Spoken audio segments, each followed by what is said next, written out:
I'm Gary Williams. Your reviews help other people find this podcast. If you would, please leave a review on iTunes. So you guys have had the tire business for quite a while, and then where did baseball come in? When does baseball become like a significant thing to you guys?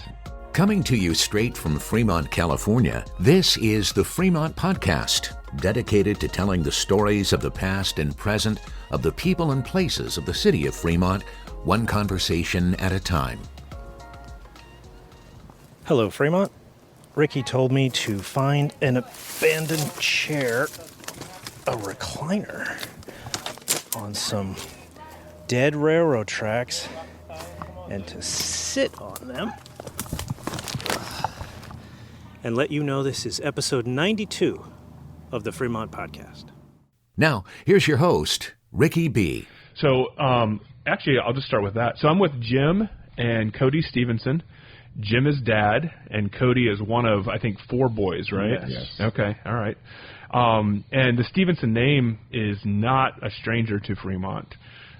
We've got Stevenson Tire, is that what it's called? Yes, Stevenson Tire and Auto. Okay, and then is Stevenson Boulevard have anything to do? Okay, No, that doesn't have anything to do with it. Not with you guys. But the funny part is I have a funny feeling I'm going to meet this guy here shortly because somebody came into my shop and says, "Oh, I know the guy," and I'm like, we need to connect here. Nice. Yeah. Well, I know I was just interviewing Billy at Massimo's, the restaurant, and he said that he knew the family who Stevenson Boulevard was named after. So I know that they're probably still around. Yes. Yeah.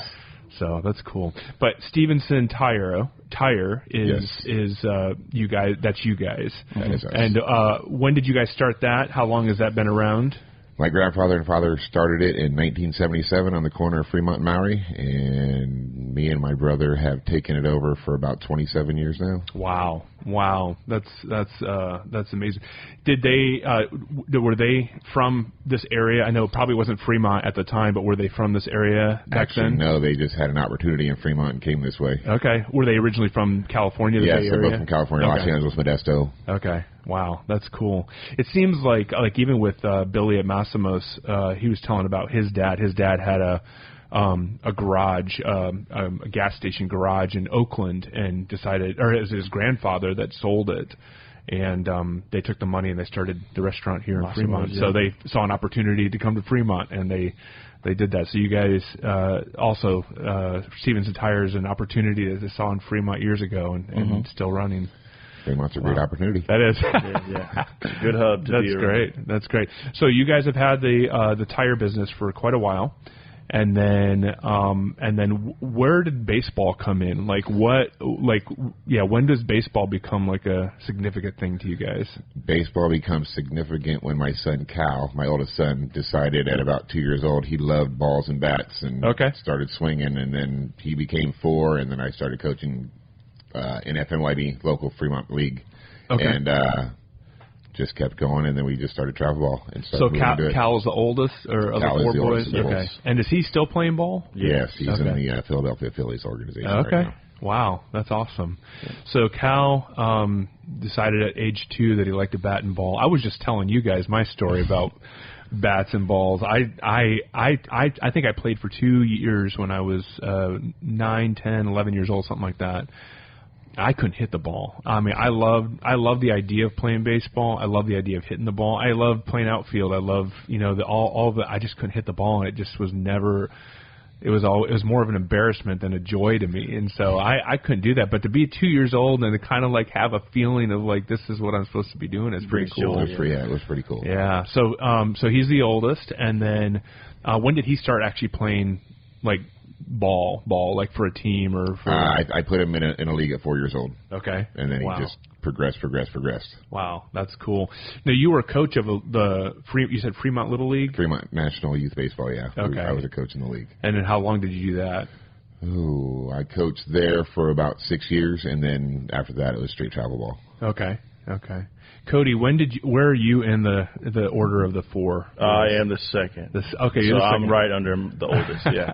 So I was just following around the whole time during that part. Okay. And when did you start playing? I imagine you played as well along with your brother. Yeah, I played just following my brother. Yeah, just being the younger brother out there with stealing a bat from the dugout, stealing a glove from the dugout, and running around doing the thing around the field. So that's cool. That's what I was doing. So just around the same age as Kyle, as soon as I could pick up a bat and ball. And you were doing the same thing. And then once I was eligible to be in the league at the certain age requirement is when I was in the FNYB circuit too. Okay. So doing that. Wow. That's cool. And then 2 other brothers, are they playing ball too then, or are they just what are they doing? I have a 14-year-old Carter. He does play, and then I have a 9-year-old that just doesn't want to touch it. Nope. Yeah, it's perfect though. It fits him well. Yeah, that's good. That's cool. I think it's interesting how that works. I'm the oldest of 6 kids, and I fortunately, and unfortunately, probably for my brothers and sisters. My parents gave me all the opportunities early on, and so when it came to sports, I played soccer when I was really little, and I played basketball when I got to middle school, junior high, and then college I played volleyball. But it was always like my parents would encourage my brothers and sisters to come see me play at my games, and unfortunately, my brothers and sisters really didn't do a whole lot, but when they did, it seemed to be similar to you and your brother Cal. Is my brother played volleyball when I started playing volleyball, and he started playing soccer. I actually was his coach. After I graduated high school, I coached soccer for a little while, and my brother was on my team, one of my teams that I coached. So when a sport gets to be part of the family, it's a big deal. It is. It's a big deal. Yeah. So tell me about the league that you guys are starting, as of right now, we're a travel baseball organization. Okay. We have 9 through 18. So 9-year-olds through 18-year-olds? Yes. Okay. Are those how many different leagues or different groups? It's all teams. As of right now, it's 5 teams. Okay. We have individuals from 11 to 13, not teams yet, but we do have a tryout on October 14th for every age level. So it's coming up. Yeah. Okay. So we'll be getting that done in next month. So hopefully, what does this look like for you guys then? So it's it's designed to be a travel team, right? Yes. And so what does that look like? You guys have tryouts on the 14th of October, and then where does it go from there? What does it look like? Probably down months, November, December, and then pick it up at the end of January, right? Okay. So the tryouts are just kind of get people's foot in the door, get them a place on a team, and then things will start in January? Well, there'll be workouts between the months we're talking about, but start playing somewhere late January. Okay. Well, we just talked about getting a facility, indoor facility, and that's huge during the winter months. Oh, yeah. To have just sunlight goes down, you have limited time to do stuff. So that's what we're trying to do is get an indoor facility as of right now, and then everything will start rolling from there, I'm pretty sure. Wow. How far do you guys travel? Like what kind of places do you go? What kind of teams do you play against? With this specific group, we've been to the Stockton area, the Sacramento area. We just had a showcase at UC Davis with the upperclassmen in high school, that group. So we've been doing that. But as I was a kid and as my brother was a kid, we went as far as Cooperstown, Florida. Okay. They went to Georgia. Wow. So, yeah, as this gets off the ground, we'll start going to those places, I think. That's cool. So that's cool. What is it that besides the traveling, it being a traveling team, what is it that differentiates what you guys are doing and what you're trying to put together versus like what you coached for so many years? Like what are the things that people would look at with what you're doing and say that is, different or that is unique? Okay, I would say just the daily development with kids. Yeah, we want to win every single game we go out there and we strap up and play, but at the same time we want to make sure these kids are ready for baseball when it really matters. When they're 17, 18 years old and there's opportunity for the game that they play, whether it be baseball, basketball, football, soccer, whatever, so on and so forth. If that can pay for your schooling, then why not? That's the biggest. That's great. So this is kind of like almost like an elite level sort of ball that you guys are involved with. Yes. Yes and no. At the 14 plus level, I would say very elite. Okay. But from 14 down to 10-year-olds is development, very much so. Getting them ready for that. Yes. Yeah. Getting them ready, because basically from 9 to 14, you want to just see how much you can develop. Obviously, you're going to still develop your high school kids also, but once you get to high school, you really want to start pushing make sure they're on track with their grades, all their community service, all the things they need to get done so they can get to college, and then at the same time have those skills progress so they can get to the same spot. We'll be right back. You can hear the rest of this conversation in just a moment. Gemby Electric exists to empower your production. If you're a business owner, you know there's nothing that you want more than to focus on what you do best so that you can grow your business. Don't let electrical problems or projects stop you from your greatest production. Call Gemby Electric and let them help you empower your production today. Billy Roy's Burgers in Centerville is a great place to enjoy family, food, and great service. You can find them off the corner of Thornton Avenue and Fremont Boulevard in Centerville. Milk and Honey Cafe is a family-owned restaurant located at 34265 Fremont Boulevard. Right now, they are offering a mid-autumn festival family meal special for dine-in or to-go.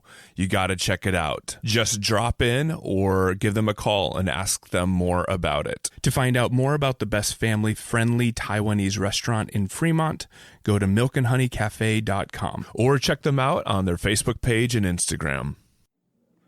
And now, back to our conversation. Now, so Cal is playing.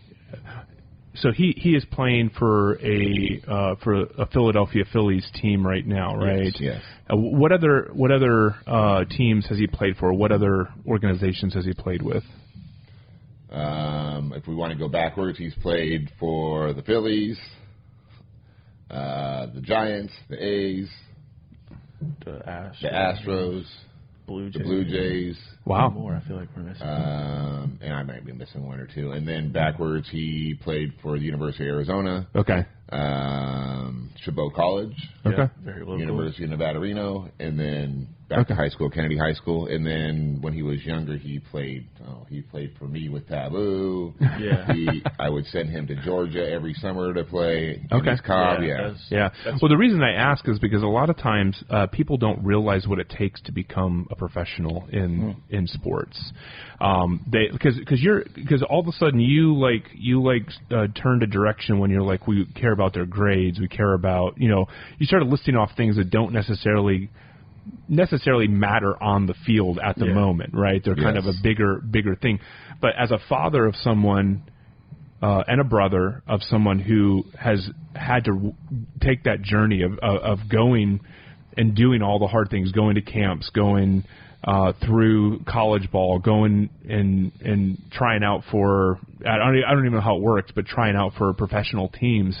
I mean, the things that are important for people to focus on at very young age in order to get to where they need to go, right? Yes. So, I mean, I just think it's interesting that you brought that out because I do think that those things develop character, the kind of character that you need, and they actually develop the whole person, right? Yes. So, like, what are some of the things that you learned as a father and maybe that you saw as a brother in Cal's journey in becoming a professional baseball player that were really helpful in what you're putting together for this baseball program? I would just say the dedication, 365 days a year. There's no days off.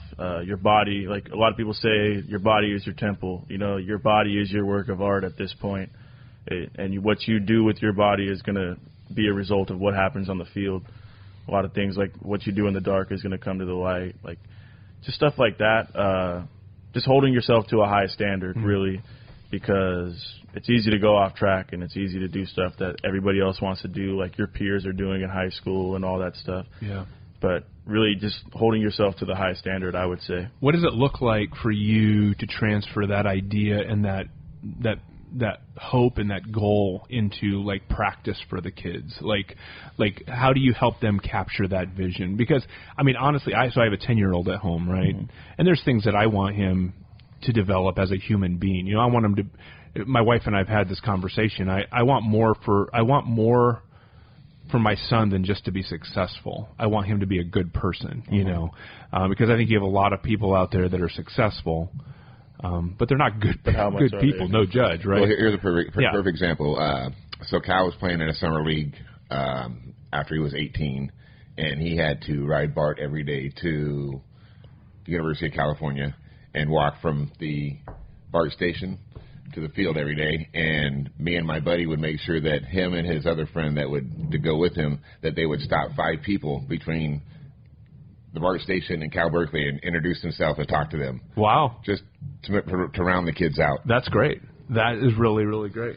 I like that. I think that those sorts of things, they seem insignificant to a certain degree. It's like, why are you doing that? It's just annoying. You know, Dad, I hate the fact that I'm having to stop and talk to people. But I think that, especially with social media and technology, we don't talk to people anymore. We don't care about people's lives anymore. And I think that that's one of the things, like if you... Because the truth is that some people can play sports and aspire to be a professional for themselves, and they could care less about the people around them in the community. Now, you see a lot of good athletes out there that actually do care about people, and they care about their communities and so on. But I'm sure there's a lot of pro athletes out there that, you know, they just want to do it for themselves, you know. And I think if you can instill from the very beginning a love and a care for the people, their neighbor, their community, or whatever, it makes all the difference in the world. You know, it changes the way they invest their time and their energies into practice or into whatever. Sure. So you're right, and that's one of the things I tell the kids that are going to college is go to college, get your education, but build your social network because your social network will carry you for life. Wow. Especially in those four to whatever years you're there. Yeah, that's great. So question for you, kind of going back to where we were talking at the beginning. You have a tire business. Doing tire work is not easy work. It's a lot of manual labor, and and a lot of times it can be very demanding just relationally as well. You have people that have high expectations. They want it done now, and you know, whatever it is. What have you learned from not just being a part of a family that owns a tire business in the middle of a tech world, but now taking over what your dad started, and I guess with your dad and your uncle, you said it was my grandfather. Your dad and your grandfather. So they started this, and now you're taking it over. What are some of the lessons that you've learned as a mechanic or as a tire guy, a business that you feel are important to pass along? The biggest thing is patience. Every customer is different. Every car is different. Just dealing with people in general. Attitudes don't necessarily mean that the problem's with you. They could have a problem with something else, and they're taking it out on you. That's right. But it's a people business, right? Yeah. The more you can learn about each other and talk to each other and build a relationship, that's what it's about. The relationship lasts longer than a $10 dime. Yeah, that's right. That's right. Actually, that's something. So I used to have, and I've mentioned this before on the podcast, but I used to have my own electrical business. So I would do residential electrical. We'd build houses, and we would, you know, do renovations and small jobs like putting recessed lights in or changing out breakers or whatever, you know. But I would tell people that one of the things that I learned over the years was not that making money was not the primary objective, that making customers was more important. Exactly right. You make a customer, and then you'll make money because customers care about, because when they realize that you care about them, they're going to show their appreciation by their loyalty, by spreading the word. Exactly if you care more about their money than you do about a relationship with them, it's gonna be tough sledding. So exactly it seems to me like you just said that the dime, whatever you just said. Yeah, it's not about making a quick dime. Yeah, it's about building a relationship. That's great. And your relationships will bring you money. That's just the way I look at it. That's great. Yeah. Have you seen that sort of? Have you seen that pay off over the years for you here in Fremont? Because I think that's one of the things that I've talked about. Like I've been able to interview. I mean, we're going to be putting out episode 91 tomorrow. So we've been doing I've been doing this for over a year and a half, 91 episodes so far. I've been talking to a lot of people. That's a lot. Yeah, many of them are small business owners. Many of them are people who have been here for a very long time. Some of them are new. But, one of the things that I find is that especially businesses like yours that are small businesses, they demand a lot of physical attention from you. Like, what are some of the things that you have seen over the years here in Fremont yourself that you feel are important to hold on to that maybe is going away here in Fremont? Ooh, that's tough. There's a lot of new things coming into Fremont, so it's hard to say what I can say because things go away so fast in Fremont. That's right. So I don't have an answer to that. Yeah. I really don't. But Fremont has changed so much in really the last 15 years. Yeah. I remember coming into Fremont and going to my dad's shop and looking across the field and seeing cows. Wow. And I don't know where you can see a cow in Fremont anymore. Up on the hills. That's about it. Way up on the hills. Not in the flatlands. That's right. I was going to say, look at the Nile sign, and they're up there somewhere, right? Yes. But there used to be a lot of flatland with a lot of stuff running around. Yeah, Cody, what about you? I mean, I know you're a lot younger, but do you have anything that you've seen over the years that you've learned while you've lived here? I mean, a lot has changed in the last 15 years, so, you've seen a lot of it change as you've grown up and as you've changed, but do you have anything here in Fremont that you've paid attention to that makes you say, I want to hold on to this, don't want to lose this is important to our community? Not much. I was gone for the past year and a half, almost 2. Okay. So I just got back here within the last 8 or 9 months. Okay. So it's just new stuff like buildings popping up. More significantly is the spot by Round Table over there by American, between Washington and American. It used to be just gravel yard for almost the whole time I was growing up, and now there's condos and businesses over there. So it's good to see it booming. It's good to see something that was vacant for a long time growing and stuff like that. So just good for business, good for people, good for the kids growing up around this community. Okay, very cool. What are your roles? Like, I know that you guys started this baseball league that you're running, right? You guys started it. So what are your roles? Like, what are your regular weekly operations look like? What do you do? We do practice every day, Monday through Friday. He goes and does the older kids. I do the younger guys, and then I kind of help out with him when the younger guys aren't running. And then the weekends is play all weekend long. Play. Perfect example is this weekend we have 3 teams playing at 2 different places, so we'll be just on the run. But it's every day. It's at the end of the day, it's nothing more than we want these kids to be the best kids they can be, and not just as athletes, but as human beings. That's the big thing. Is a lot of these kids, I want to be able to see these kids in 5 years after they get out of high school, and them come up and talk to me, not walk away from me. Not only be a good baseball player, be a good person, right? Yeah. A lot of the stuff that we do is like applying it to real life situations. I always tell the kids, How many days of the week do you get up and you're knocking on your mom or dad's door and saying, hey, Mom, let's go to school, Yeah. Not every day is going to be perfect, so you just got to but push through it, right? That's right. That's right. I love that. I do love that. I know we briefly mentioned it already, but I do think that one of the things that I hear, I kind of asked you the question about, like, what is going away or what has gone away and that needs to stay. I have heard, like I've interviewed Billy over at Billy Roy's, Dino's Diner and all the restaurants. Skillets. Yeah, exactly. all the hopping restaurants. But you listen, when I had that conversation with him, he was saying how he cares, like he has instilled in his business plan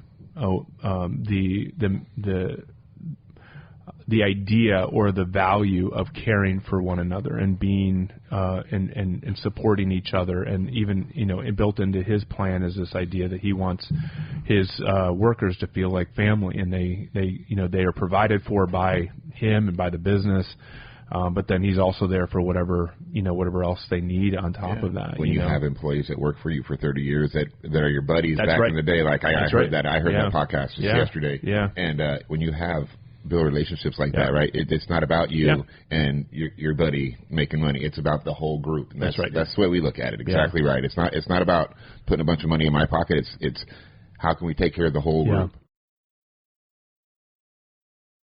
If you are looking to buy or sell your home, look no further than Petrocelli Homes. You can find out more about them at petrocellihomes.com or pay Jennifer a visit in downtown Niles.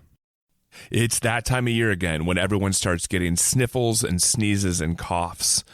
Well, Howler's Pharmacy is here to help. They have been in our community for decades. So whether it's a seasonal issue or whether it's something that you have to take care of regularly, Howler's Pharmacy is here to help you find exactly what you need. Check them out on the corner of Fremont and Peralta in downtown Centerville.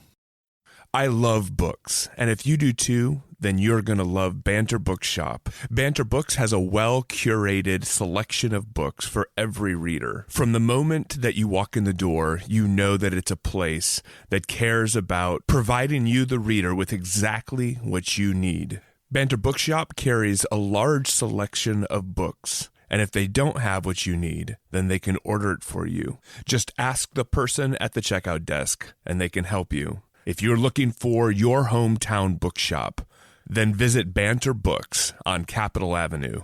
And if you want to hear more about their story, check out episode 28 on the Fremont podcast. Yeah, it's that individualism that sometimes creeps in, and we're just like, if everyone else goes away, as long as I'm still standing, it's all good. And that's just the wrong way to think about it. Wrong way. And that's one of the things that comes out with team sports, though, as well. You know, and I think it's interesting that like most of the, premier or the main team sports that exist, they all have different ways in which they help you identify things about how to be a good teammate, or more broadly, a good community. Like when you think about basketball, you only have 5 people on the court, and in some sense, I think in basketball you can have more of a showboat than you can in almost any other team sport. But if you play basketball well, you work together as a team, and you do see that even in professional sports. But like football, everyone has their job that they do. You don't do your job, the whole team's screwed. Yeah, exactly. Baseball is the same way. You can't have a showboat. You can have people that do well at their positions. They're known for, being able to hit the ball, or, whether it's being a consistent hitter or being a big hitter. You have, people that play well as a pitcher, or, whatever. But ultimately, none of those people can do that by themselves. And I love the fact that even the facilitation of playing as a team helps people understand community a little bit better. It does. That's what we talk about. Know what the guy's doing next to you. Okay. If you believe in the guy next to you and you have 100% confidence and you know where he's going to be and you guys are talking, things are going to work very smoothly. I love that. If you don't know what the guy next to you is going to do, how are you going to know what to do when you get the ball? Is he going to be at the right spot? Are you going to know it's okay to throw it there? It's all about values. That's awesome. Value your guy, and that guy needs to value everybody. Yeah. Everyone needs to, like you said, at a very young age when I was a kid, if all 9 guys do their own job, then you don't have to worry about doing anybody else's job, right? It's just everyone has their job, and they do it, and that's what creates the culture, and that's what creates everything. That's cool. How long has this league been around? Like, when did you start this league? 4 or 5 months ago. So this is new. The current thing we have, is like 4 or 5 months old. I started Taboo with my neighbor 27 years ago. Okay. Roughly, and we did that for a few years, and then we bounced around a few places. Yeah. And only because opportunities for the kids. So I've taken the kids from one organization to another just to make sure we can help them advance to get to where they want to be college-wise. Okay. Yeah. So was that kind of the kind of like the trigger point that kind of made you want to go bigger and better with coaching in baseball, or what was the? As I've grown and learned, that's the goal at this point is just get these kids to the next level, find a way to get them to college. Okay, yeah. So and a lot of the kids that are playing, are they from Fremont, or are they from like the broader Bay Area? Or I have there's a group from Fremont that I've had, but most of the guys that I have that are running right now in college and playing at the next level are all over California, all over Northern California. Okay. Wow. That's cool. That's cool. Cody, what are some of the things that you,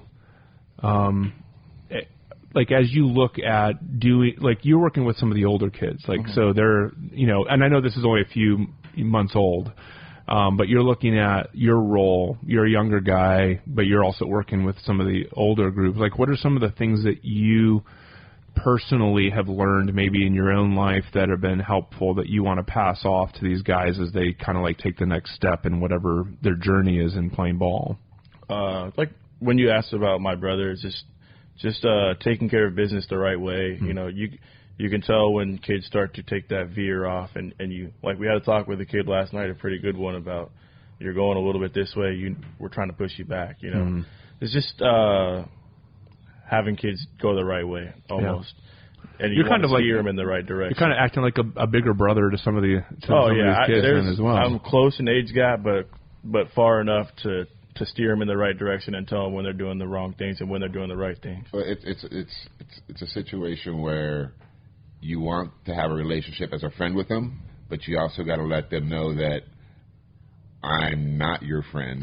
Yeah. Right? I'm going to do things that you're not going to like. I've got kids right now that I'm telling, I believe that you probably think I don't like you, and vice versa. You probably don't like me. But at the end of the day, it's not about me being your friend. Yeah. It's about me making sure you're getting to where you're supposed to get to. Yeah. And then, like I told you before, then the 5 years later they come back to you and go, I get it now. Yeah. That was the biggest thing, I feel like, a learning lesson with me within the last couple of years when I stopped playing baseball and I got into the coaching the world. But you always think it's the coach's problem. It's always the coach's fault for what's going on. But at the end of the day, he can only put the best 9 guys out there, the hardest workers, you know, and then it's on the kids to produce. Yeah.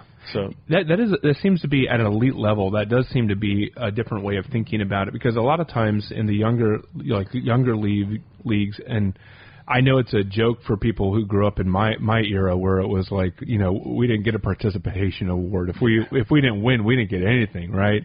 And so it's like you guys, now everyone gets an award, and it's like, what'd you do? Well, I showed up, and exactly right. That's what it is nowadays. You show up, it's guaranteed. But when you get to the level that you guys are coaching at, and the type of play that you guys are involved with, it's different. Like it is about like not just showing up, although showing up is like the first step. Like you have to be there. You have to be present. Yeah. But then going and saying, hey, look, we are looking for the best people to fill this field. And you got to work for that spot. If you don't get there, if you're not showing the work, we are trying to win, and ultimately it does matter, because honestly, in life, you don't get a participation award. You might, and maybe it'd be great to people to feel appreciated because they participated a little bit more. But ultimately, and I'm not necessarily even pushing that you've got to beat the next guy out. I think ultimately it's like, what can you do to play your part in the bigger community? Bigger picture, and to do it well so that other people can count on you. You know what the guy next to you is doing. Exactly right. Because if you can't trust the guy next to you. How far can you really go? That's right. And that's not just in baseball, right? That's everything. Everywhere you go. That's exactly right. Completely everywhere you go. Yeah, that's exactly right. Well, this is cool. I see things like what you guys are doing, and although I can't hit the ball, and struggled. Maybe you should come out and practice. There you go.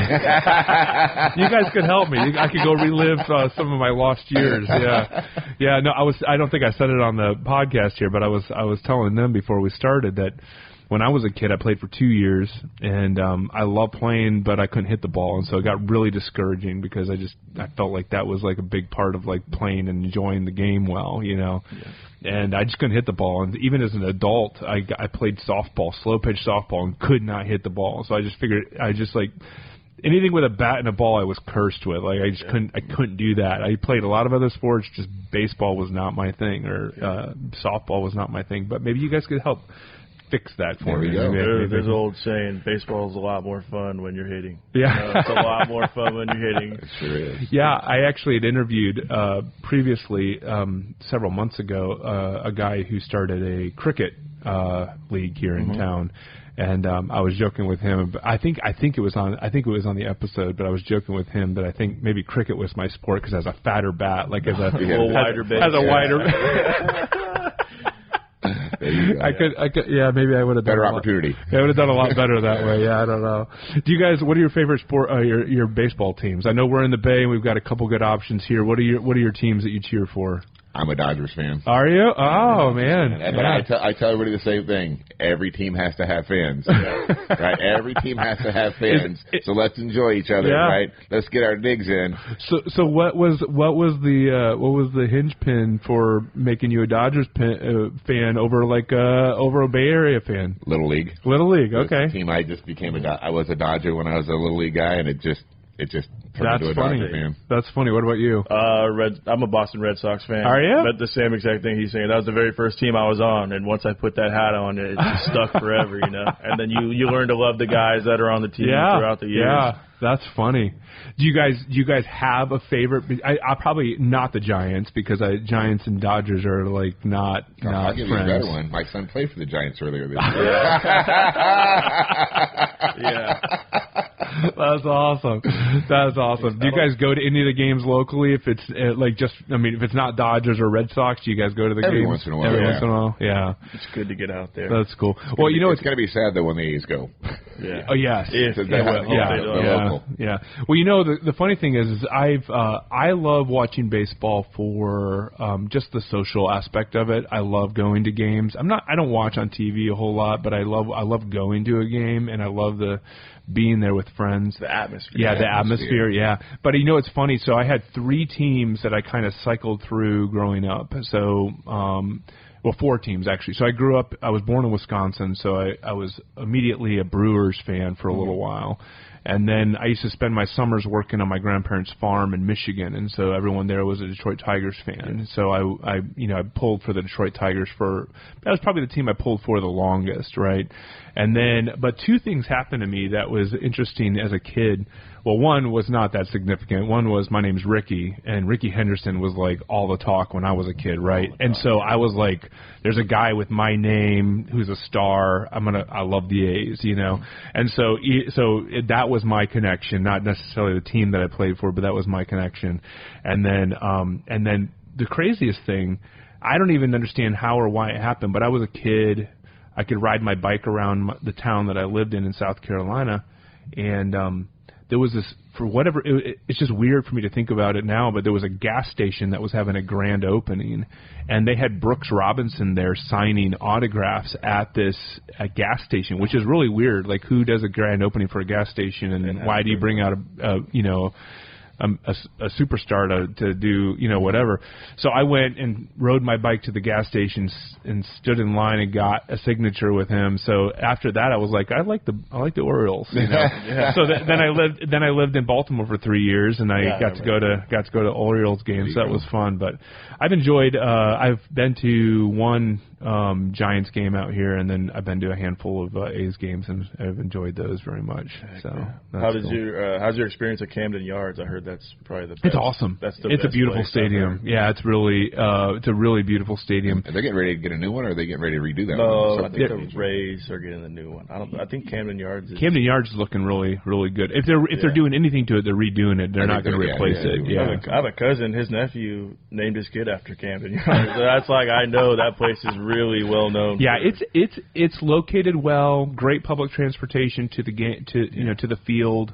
And it's just a great environment. My one big game the big thing that I got to, you might like, no, it wasn't, never mind. It wasn't, I had my teams mixed up here. My one big moment that I was at when I was there was, the Orioles were playing the Rangers, and Josh Hamilton was playing, and he hit 4 home runs in one game, and the last one was a grand slam. And I was there at the game, and by the time he got around to the 4th at bat, he was, everyone, whether you were a Orioles fan or a Rangers fan, everyone was cheering for him. They had phones out, and sure enough, he crushed it. And it was just a cool moment to be there. To you don't see get that on TV. You don't get, exactly. It was very, very cool. Yeah. Well, that's cool. I wanted to ask before we go, anything apart from baseball, apart from the tire shop or anything else? What are some of your favorite memories and places around Fremont? Like, what are some things that do you have anything particular that you feel was something that you enjoyed growing up here that you'd love to share? Growing up here, just being around friends. That place that I grew up on, the street that I grew up on, was probably the best thing that ever happened for me and my brother, because I think the street that we grew up on, there was a group of a family that was 5 families, but they were all really close. They were all family. All baseball families. Yeah. So, as growing up, had a connection there. Yeah. Summer days, we would play baseball we would play baseball, but it was with a wiffle ball bat and a tennis ball, and we would play from sun up to sundown. You come home from school and you drop your backpack off, run straight outside to go play with friends. That's cool. We had basketball hoops that were on each side of the sidewalk, so we would play like a full court game, So I think being around that environment is what really pushed not only my brother but me to not only be the best or try to be the best at what we did. It was just a competitive atmosphere, but at the same time, everything was so loving. Yeah, that was a really special time. Yeah, it was a lot of fun. A lot of families that just cared about the kids. Yeah, it's just and let the kids be kids.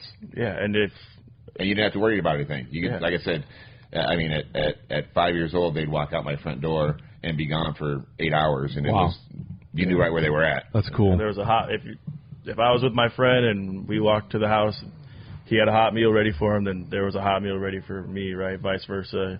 There's always cold juice out for everybody. It's just a camaraderie with everybody. Everyone's pulling for each other to go in the right direction. That's cool. So I feel like that part. Yeah. That was Spady Street. That was the street that we grew up on. That's cool. Even when I'm in that area, I just always got to drive down it. Hopefully people are outside. Yeah. There's some new houses that are being built over there, a lot bigger than the ones that we were familiar with. But yeah. I feel like that was a real turning point. That's cool. With how we turned out. Yeah. That's cool. I like that. I like the fact that you pointed to people and a place that is not necessarily a business or not that those are all important. I mean, those all have special places, in our minds and in our lives. But to be able to look at people and say that these people and the space that we inhabited was what made a difference and what really definitely made a difference. That's cool. Guys, thanks for joining me. This has been really cool. I hope to see the business that you guys are, pursuing, the thing that you're creating, to be a good and long endeavor, and it'd be cool to see how it develops over the years to come. So thanks for taking the moment to share a little bit of your story and your heart with what we're doing. We appreciate you for having us out. This makes a huge difference. Yeah. If people wanted to find out about this, if someone plays baseball or they're interested in it and they want to try out, or if they want to find out more about what the league, what is the best way for them to connect with you guys? Well, like we talked about earlier, everything's on social media pretty much now. So we're on Instagram, california.athletics.league. That's where you'll find us at. Okay. There's a separate page for the 10-year-olds because they're younger and they get a lot of buzz on social media. Everyone likes those little cute faces, so they have their own little separate page. They're buzzing super hard. We also have a Twitter. Okay. I don't know the handle off the top of my head right now. Yeah. Hopefully we can throw it in. Well, I connected with you guys on Instagram, and that's how I first learned about you guys, and you guys were very active, very responsive, and so I think Instagram is a great place to that's super shout out to Angie, really, because she takes care of all of that, and without her, I don't think we would be where we are. We'd be somewhere, but without Angie, we wouldn't be where we are. Nobody would know it. Right here. No one would know it. Yeah. So a good one for her. And that's awesome. Like you said, to find us, we practice at Kennedy High School field. Okay. Yeah. We have never turned a kid down. We have never done anything like that. If you want to come out there and get some work in and get better at the game of baseball, we're all for it. You can come talk to us, show up and work out. That's great. That's great. And you guys are looking for like a final home field at some point, right? A place where you can call home. Eventually, Eventually, yes. Yeah. You hope that be around here somewhere soon? We're hoping we're hoping we stay right here in Fremont. That's where we want to stay localized. That's awesome. And right here, don't want to move to Union City, don't want to move to Newark, don't want to move south, north. There you go. Stay right here. Plant our flag right here. There you go. That's good. Very good. Well, thanks, guys. I appreciate it. Look forward to seeing you guys doing this in the future. Thank you. Thank you. If you have enjoyed this podcast, consider supporting it with a small gift at buymeacoffee.com/the Fremont Podcast. Thank you for your support and thanks for listening. This episode was hosted and produced by Ricky B. Scheduling and pre-interviews by Sarah S. Rachel Prey is the print editor in charge of our newsletter. I'm Gary Williams. Andrew Cavett is the editor. Music provided by Soundstripe.com. Be sure to subscribe wherever it is that you listen so you don't miss an episode. You can find everything we make, the podcast, our newsletter, and all of our social media links at thefremontpodcast.com. Join us next week on The Fremont Podcast. This is a Muggins Media podcast.